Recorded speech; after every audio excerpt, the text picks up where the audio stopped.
L'État français a organisé le transfert de plus de 2000 enfants réunionnais vers la France hexagonale entre les années 60 et 80. Séparés de leurs parents, de leurs frères et sœurs, la grande majorité d'entre eux n'a plus jamais remis les pieds à La Réunion.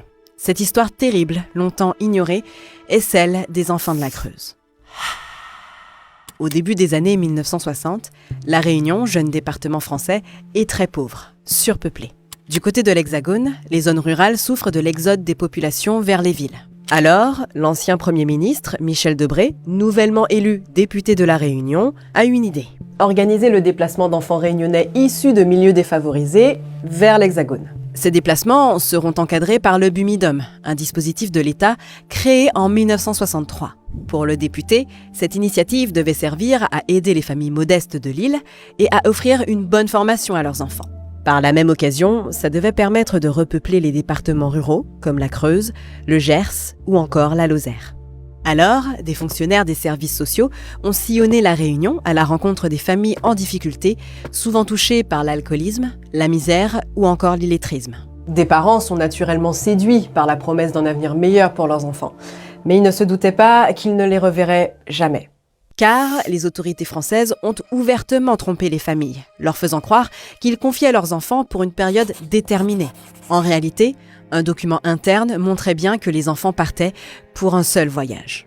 Moi, j'ai été exilée, j'avais donc 3 ans. J'ai été exilée avec toute ma fratrie, c'est-à-dire que nous étions 6 à partir. Et quand nous sommes arrivés dans ce foyer à Guéret, nous avons tous été séparés. Lorsque je suis retournée sur l'île de La Réunion, j'avais une 30aine d'années.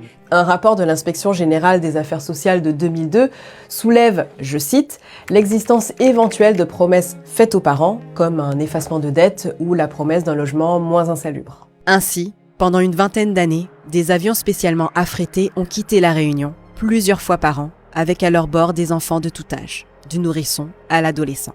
Ces enfants déplacés ont ensuite été répartis dans 83 départements hexagonaux en fonction de critères physiques, d'âge et de couleur de peau. Ces enfants à qui on avait promis de grandes études étaient souvent en échec scolaire. Déracinés, privés de leur culture et devant s'adapter à un autre climat, ils étaient en fait extrêmement traumatisés. Les adolescents ont beaucoup plus souffert que les petits, puisqu'ils étaient considérés comme de la main-d'œuvre gratuite. Ils étaient dans les fermes, ils étaient maltraités, ils travaillaient beaucoup et ils n'étaient pas payés. La plupart n'allaient pas à l'école. Pour l'historien Yvan Jablonka, Debré a traité l'île comme une colonie. Nous étions des enfants et je dirais que l'État français nous a volé notre enfance, que nous avons été vraiment transférés comme des objets. Devenus adultes, une partie d'entre eux a tenté des recours auprès de la justice, qui avait estimé que les faits étaient prescrits. En 2014, l'Assemblée nationale a reconnu la responsabilité morale de l'État. Et puis, en 2018, un rapport de 700 pages d'une commission nationale d'information et de recherche historique a, lui aussi, pointé la responsabilité de l'État. Enfin, des associations d'anciens enfants déportés ont réclamé un dédommagement pour les préjudices causés. Le 28 janvier 2026, l'Assemblée nationale a adopté à l'unanimité une proposition de loi visant à reconnaître et réparer les préjudices subis par ces enfants réunionnais déplacés de force. Mais le texte doit encore être examiné au Sénat pour être définitivement adopté.